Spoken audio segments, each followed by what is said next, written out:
CNews, BFM TV, LCI. Et sur quoi vous tombez systématiquement? Ouais, ça oui, ça. Alors même ça commence déjà à 20 h sur toutes les chaînes.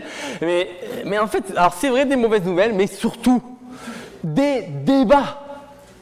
Sur toutes ces chaînes de l'info, après 20 h, il y a des débats sur tous les sujets. Le dernier, les inondations, la guerre, et vous avez plusieurs invités qui sont convoqués.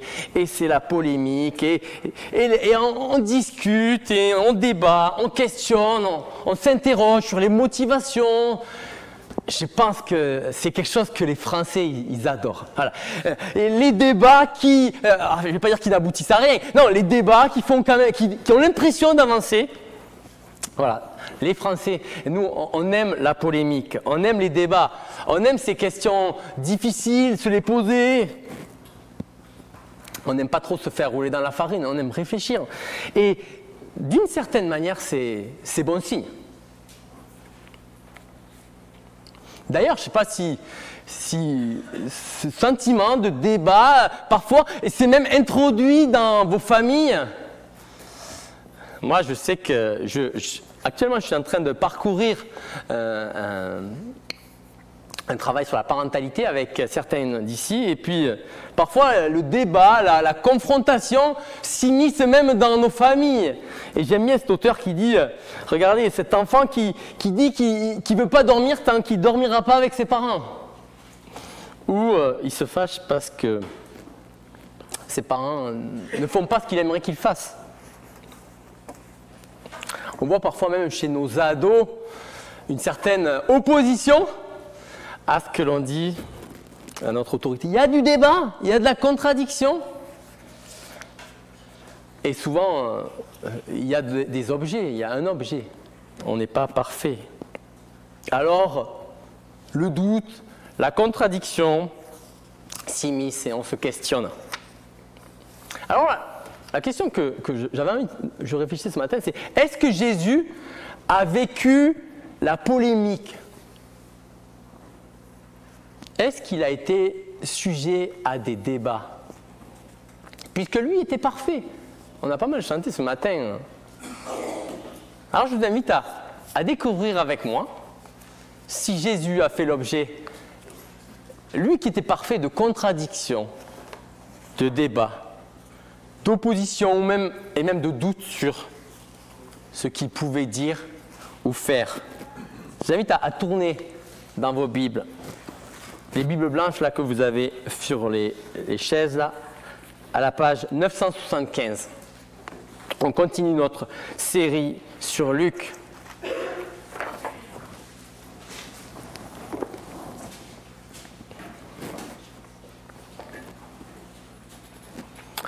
Page 975, et donc c'est le chapitre 11, les versets 14 à 36, le gros 11 et le petit 14.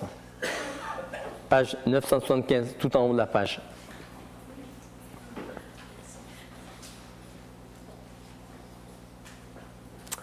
Un jour, Jésus chassait un démon qui rendait un homme muet. Quand le démon fut sorti, le muet se mit à parler et la foule était émerveillée. Cependant, quelques-uns disaient « C'est par le pouvoir de Belzébul, le chef des démons, qui chasse les démons. » D'autres, pour lui tendre un piège, lui réclamaient un signe venant du ciel. Mais comme il connaissait leurs pensées, il leur dit « Tout royaume déchiré par la guerre civile est dévasté et les maisons s'y écroulent l'une sur l'autre. Vous prétendez que je chasse les démons par le pouvoir de Belzébul, mais si Satan est en conflit avec lui-même, comment alors son royaume subsistera-t-il ? D'ailleurs, si moi je chasse les démons par Belzébul, qui donc donne à vos disciples le pouvoir de les chasser ? C'est pourquoi ils feront eux-mêmes vos juges. Mais si c'est par la puissance de Dieu que je chasse les démons, alors de toute évidence, le royaume de Dieu est venu jusqu'à vous.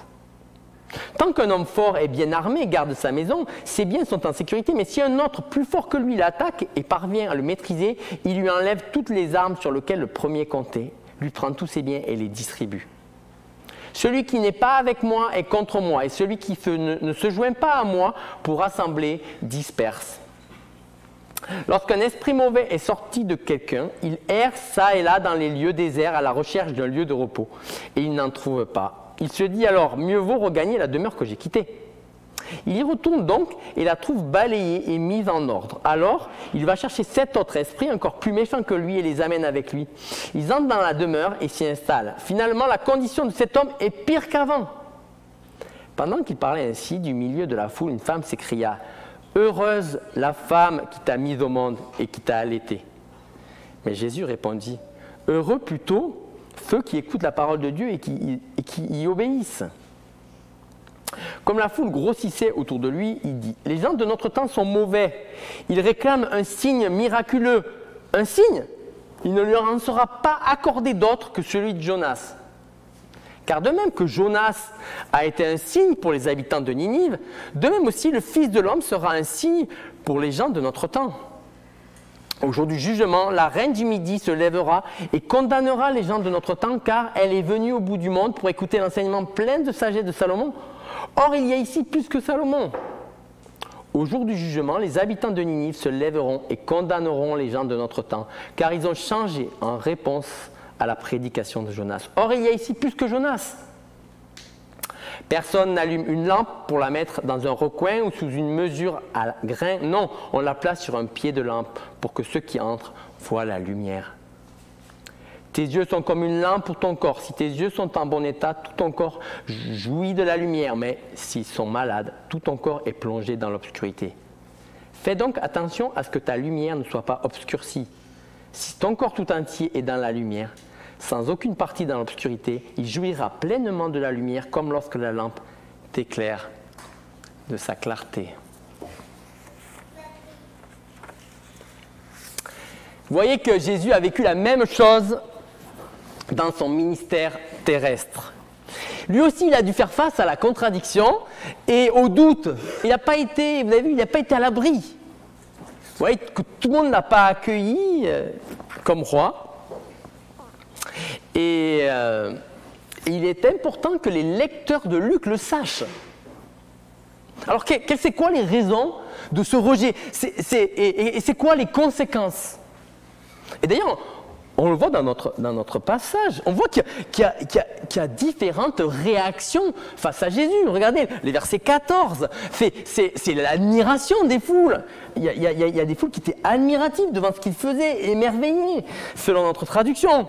Verset 15, mais il y en a d'autres qui le contredisent.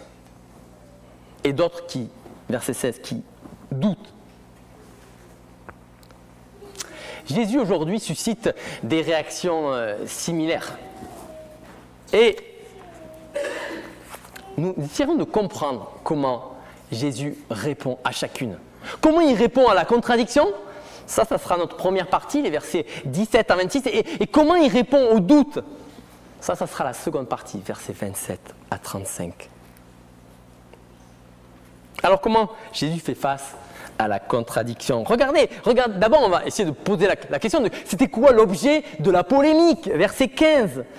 Regardez, cependant quelques-uns disaient c'est par le pouvoir de Belzébul, le chef des démons, qu'il chasse les démons. Jésus vient de délivrer une personne d'un démon qui le rendait muet. L'objet de la polémique, c'est relativement simple. Si Jésus a le pouvoir de chasser les démons, c'est parce qu'il est le prince des démons. Belzébul, c'était un nom propre de l'époque pour désigner le prince des démons. Comme les miracles de Jésus étaient manifestes, le seul moyen de contester, c'était de contester d'où venait sa puissance. Et pour eux, ce n'est pas de Dieu, ça vient du diable. En gros, c'est vrai, Jésus fait du bien, mais fait avec une puissance mauvaise qui le fait. En gros, Jésus fait du bien, mais c'est néfaste. Alors, je ne sais pas ce que vous pensez quand vous voyez un texte comme ça ce matin, si c'est la première fois que vous rentrez dans une église. Et peut-être que c'est aussi votre avis ce matin, si vous êtes là pour la première fois. Peut-être que vous avez déjà entendu parler que Jésus est le Fils de Dieu, le Sauveur. Vous avez peut-être même entendu qu'il est le roi, qui règne, qui doit régner sur nos vies. Mais vous n'êtes peut-être pas tout à fait convaincu. Puis en plus, quand on regarde ce texte, on a plutôt l'impression d'être avec un monde un peu féerique, un conte de fées avec de la magie littéralement noire. D'ailleurs, c'est quoi ces victoires de démons? Verset 14, Samuel.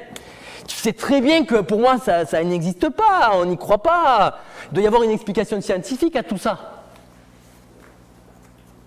S'il y en a qui croient, peut-être, c'est tant mieux pour eux. Hein. Après tout, c'est leur affaire. Mais moi, j'y crois pas. C'est assez sort net. Peut-être eux, ils sont crédules, mais c'est pas pour moi. D'ailleurs, vous pensez peut-être que certains amis ou familles sont trompés par cette magie de Jésus. Vous savez, à l'église, ils sont crédules. On leur fait chaque dimanche un lavage de cerveau. Ils commencent à voir les choses bizarrement, ils ne vivent plus pour eux-mêmes, ils veulent rendre gloire à Dieu. Et en plus, le pire, c'est qu'ils disent que c'est bon pour eux. Et qu'ils sont heureux de vivre pour Jésus. Pour beaucoup, c'est quand même un peu bizarre et ils se demandent quand même si Jésus n'est pas un peu néfaste. Il a des effets négatifs. On ne voudrait pas qu'il fasse pareil pour nos vies. Vous aimez peut-être votre vie et vous n'aimeriez pas qu'elle change. Alors vous êtes peut-être résistant et vous cherchez peut-être la contradiction.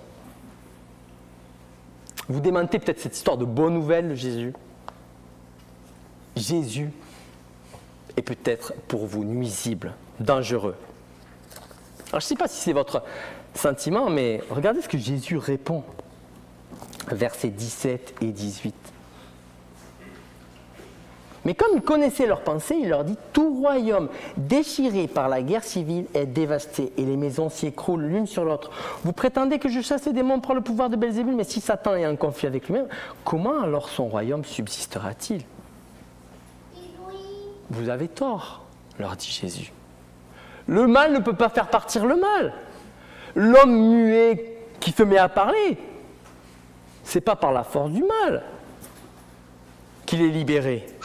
Jésus n'aggrave pas sa souffrance, il n'empire pas la situation. D'ailleurs, souvent, si vous voulez empirer une situation, vous savez ce qu'il faut faire, il suffit juste de ne rien faire. C'est souvent la meilleure manière d'agir quand il y a quelque chose qui ne va pas. Regardez, quand vous avez un ami, un collègue ou un de vos enfants, vous n'hésitez pas à lui parler quand il est en train de se planter. Regardez, si vous êtes aimant, vous n'êtes pas indifférent si une personne se fait agresser sous vos yeux.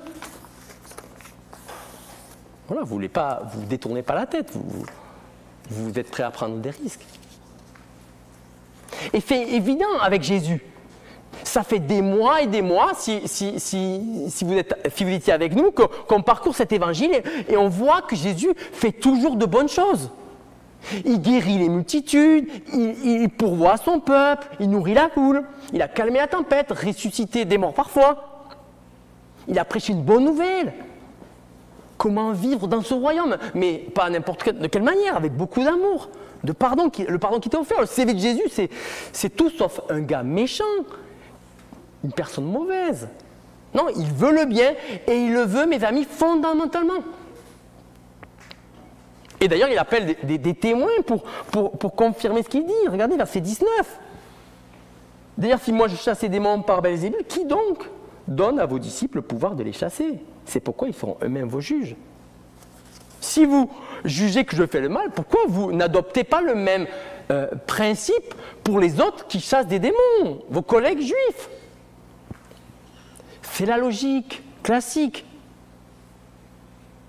Tous les autres personnes savaient que ces exorcistes juifs agissaient au nom de Dieu. Pourquoi, si Jésus fait la même chose qu'eux, la source de leur autorité serait différente?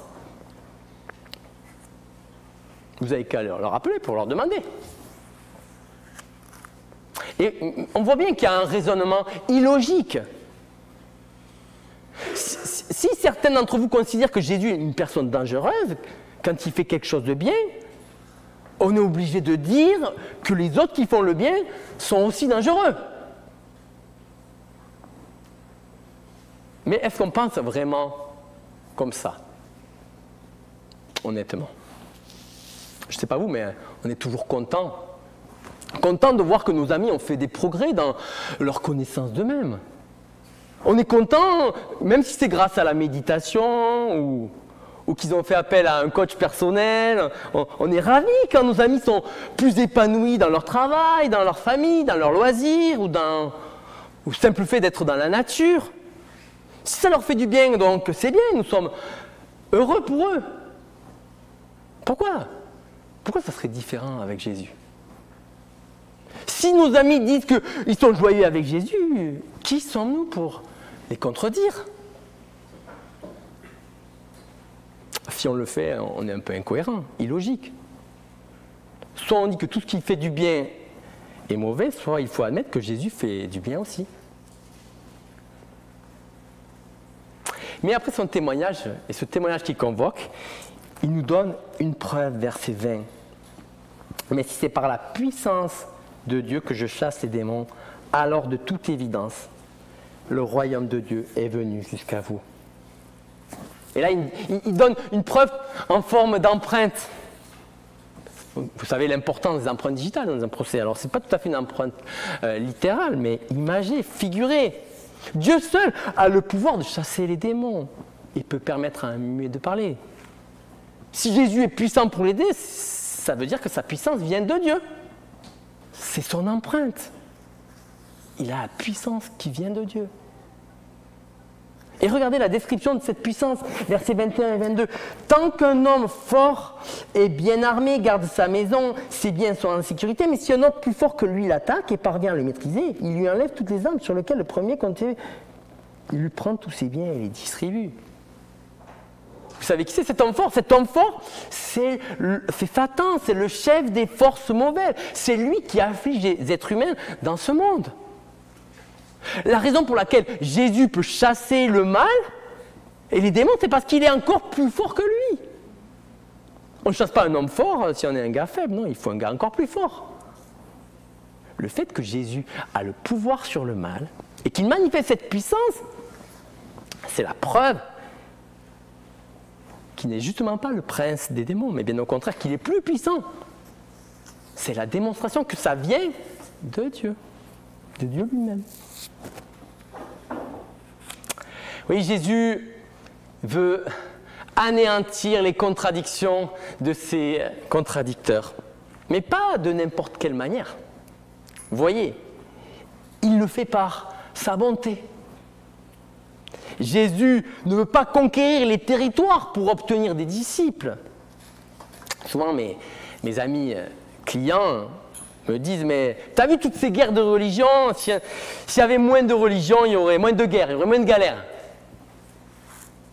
Mais quand on voit avec la manière avec laquelle Jésus veut établir son règne, c'est tout autrement.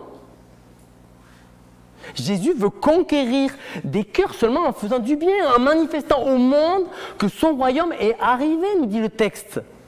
Parce que le roi est là, sa souffrance n'aura pas le dernier mot. La vraie vie, on l'a chanté tout à l'heure, elle est devenue accessible. On peut avoir une existence joyeuse, comme nous a dit Touc, malgré les difficultés. Jésus ne nous invite pas dans un royaume qui nous inviterait à fuir le monde. Non. Au contraire, il veut nous combler dans ce monde. J'ai un de mes potes qui dit, si Jésus était là, on l'aimerait, on aimerait être son ami.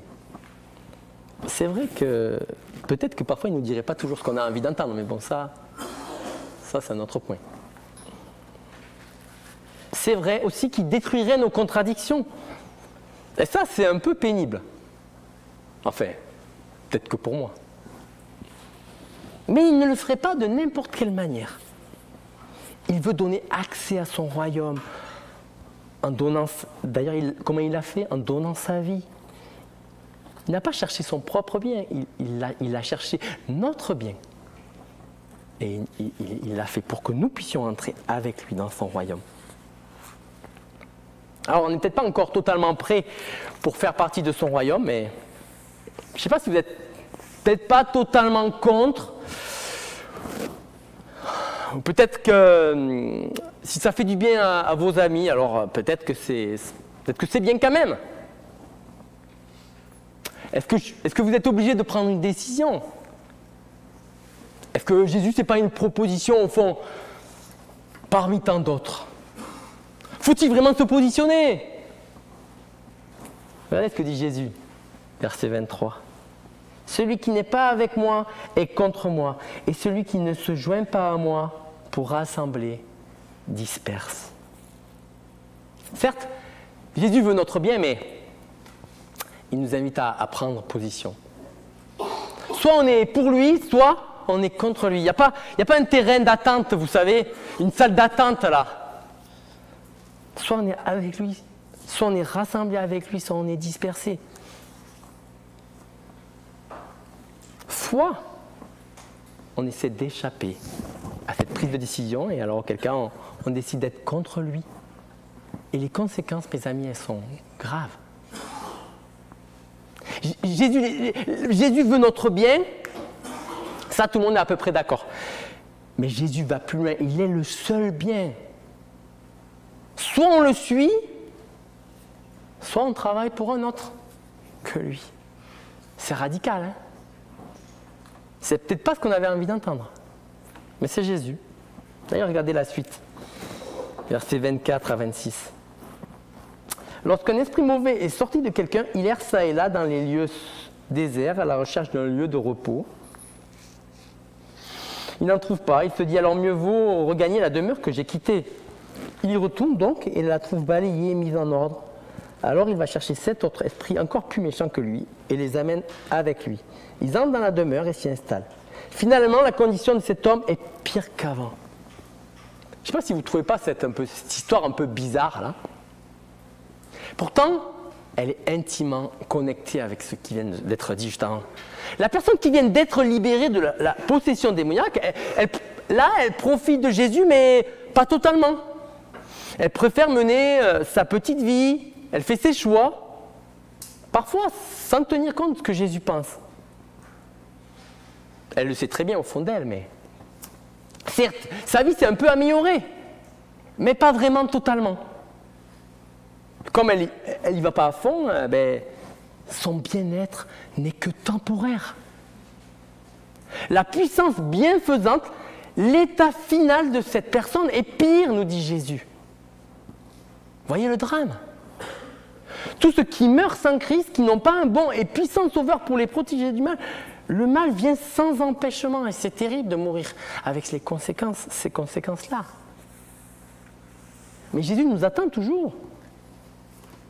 Allons-nous prendre position pour lui ou allons-nous rester dans la salle d'attente? En tout cas, cette situation n'est pas très enviable, dit Jésus. Mais on peut, au contraire, il y a une autre réaction, c'est cette réaction d'admiration. Regardez le verset 27. « Oh, heureuse la femme qui t'a mis au monde et qui t'a allaité. »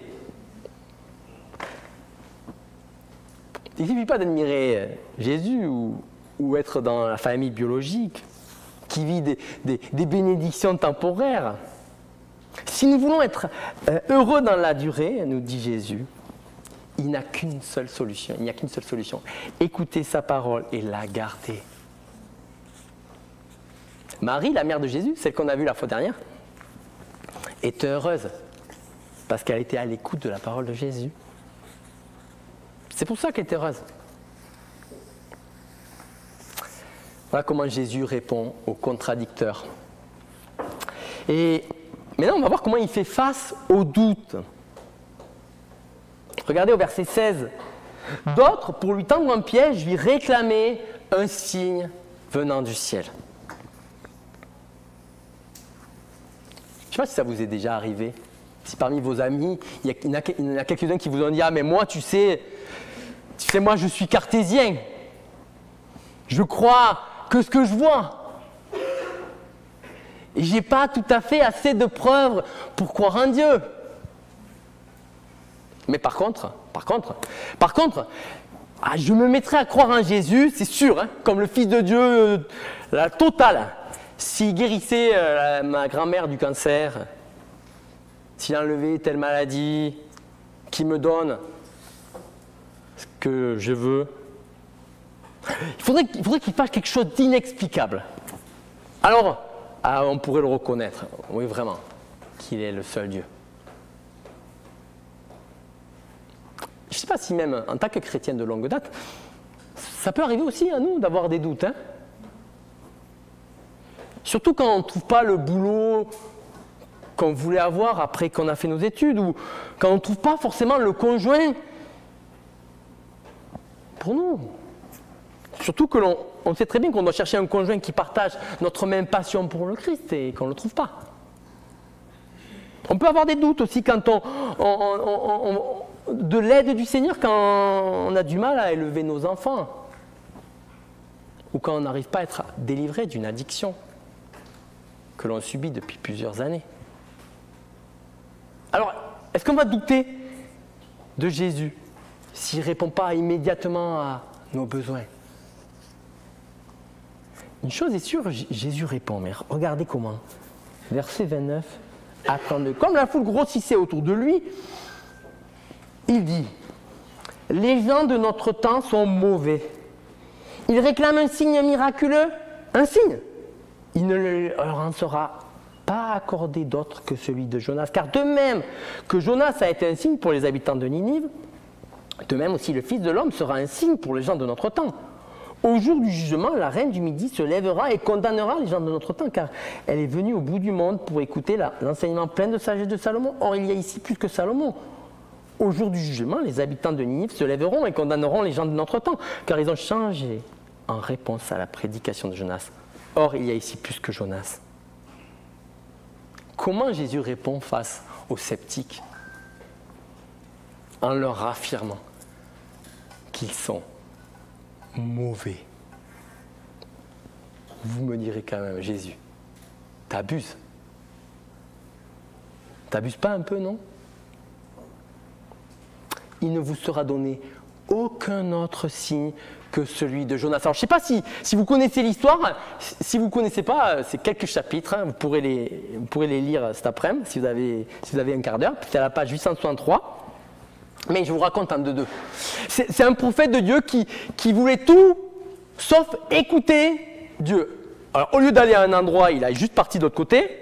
Mais Dieu l'a rattrapé par une histoire un peu rocambolesque. Et au final, il l'envoie à Ninive chez ses pires ennemis pour leur annoncer une prédication simple, repentez-vous, sinon vous serez détruits. Et le pire, c'est que ces pires ennemis écoutent la parole de Dieu, on ne sait pas comment, de quelle manière, ils reconnaissent que c'est Dieu qui leur parle à travers ce prophète un peu bizarre, et ils sont profondément changés et épargnés. On aura l'occasion de parcourir ce petit prophète en juin. Jésus leur dit, regardez, ici vous avez plus que Jonas, et regardez, est-ce que vous allez répondre positivement comme ces Ninivites ou pas? Non, regardez ce qu'ils font, regardez ce qu'ils veulent un signe de plus. Et justement, c'est le signe qu'ils ne veulent pas écouter la parole de Jésus. Si on reparcourt tout l'évangile de Luc, on voit qu'il a prêché la bonne nouvelle, il a fait des miracles, des guérisons. On en a vu une juste dans notre texte. Pourquoi un signe de plus? Et Jésus prend même une autre histoire. Regardez, il y a même la reine du Midi. C'était une reine à l'époque du temps de Salomon. Là, c'est dans 1 Roi 10. Je n'ai pas noté la page. Il était plein de sagesse et elle est allée le visiter pour savoir si c'était quelqu'un de riche, sage. Et elle a constaté l'étendue de sa sagesse. Elle a fait le constat, oui, cet homme est bien sage. Et la génération du temps de Jésus, que fait-elle comme constat? Il y a plus. Les contemporains de Jésus vont-ils répondre aussi positivement que cette princesse? Jésus leur dit, si vous rejetez ces signes, c'est Ninivite, cette princesse, sera votre juge. Parce que elle et eux n'ont pas vu ce que vous voyez. Et pourtant, ils se sont tournés vers Dieu. Je ne sais pas ce que vous vous dites. Si vous dites vraiment que cette génération du temps de Jésus, elle était vraiment incrédule. Car si on avait été à sa place, on n'aurait sans doute pas agi comme eux. Mais n'allons pas si vite. Car si on doute aujourd'hui, est-ce que la situation n'est pas encore pire? Pourquoi? Parce que est-ce qu'on n'aurait pas accès à plus de la révélation de Dieu? Est-ce que nous, on n'a pas le plan global? Est-ce que du temps de Jésus, ils n'avaient pas juste la moitié de la partition? Mais nous, est-ce qu'on n'a pas la totalité de la partition? Les promesses, les accomplissements, les témoins, l'histoire de l'Église, les gens qui ont été prêts à mourir, alors qu'avant la mort et la résurrection, ils étaient peureux, après ils étaient prêts à donner leur vie. Est-ce qu'on n'a pas plus que ces personnes du temps de Jésus? Jésus nous pose la question en tout cas. Est-ce que nous avons envie, nous aussi, d'un signe? Un signe de plus qui trahirait peut-être quelque chose de mauvais en nous, et c'est ce avec quoi Jésus veut clôturer. Versets 33 et 34. Personne n'allume une lampe pour la mettre dans un recoin ou sous une mesure à grains. Non, on la place sur un pied de lampe, pour que ceux qui entrent voient la lumière. Tes yeux sont comme une lampe pour ton corps. Si tes yeux sont en bon état, tout ton corps jouit de la lumière. Mais s'ils sont malades, tout ton corps est plongé dans l'obscurité.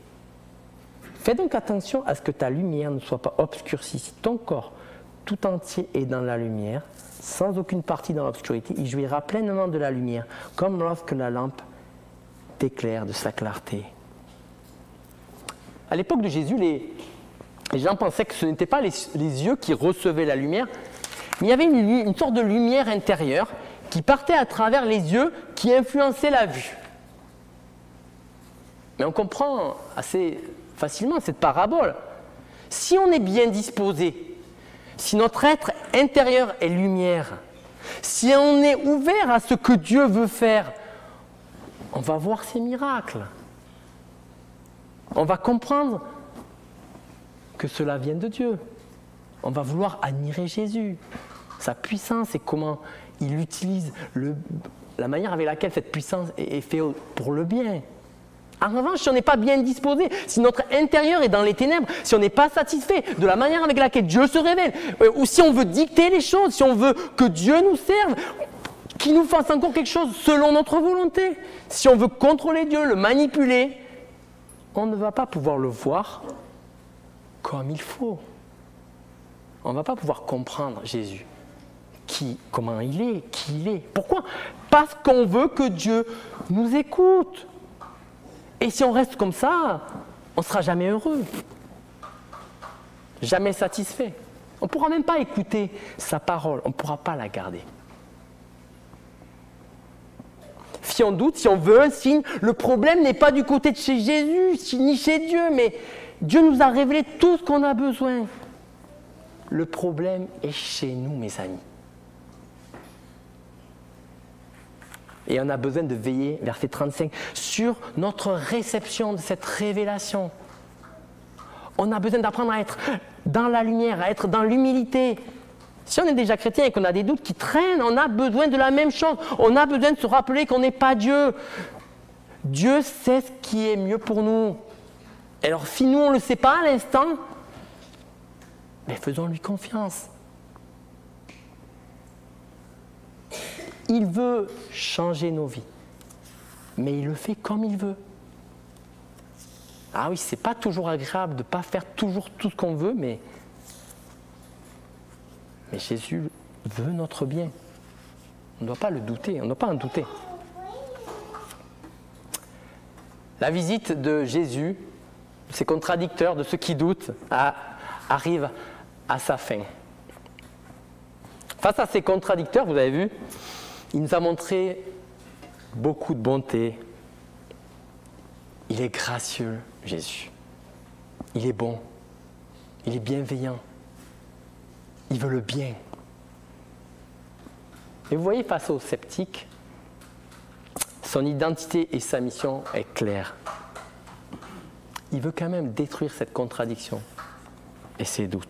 Alors la question qui se pose à nous, est-ce qu'on va laisser Jésus faire cela en nous? Est-ce qu'on va l'admirer, Jésus, ce bon sauveur qui est venu nous sauver? Même des personnes comme nous, qui le contredisent si souvent et qui doutent si souvent. Moi le premier. Ou est-ce qu'on va répondre avec encore plus de contradictions? Le meilleur choix, mes amis, il est clair. Quand on croit en Jésus, quand on écoute et on garde sa parole, on sera profondément heureux. Ça ne veut pas dire que ce sera facile. Ça ne veut pas dire que ce sera toujours facile. On sera profondément heureux. Mais si on ne le fait pas, et ce n'est pas moi qui le dis, on sera condamné lors du jugement par les gens qui auraient vu, voir et entendre ce que nous avons vu. Prions, mes amis. Merci Jésus pour ton règne bienveillant que tu es venu nous apporter. Merci Jésus parce que tu es venu faire du bien et du bien en abondance.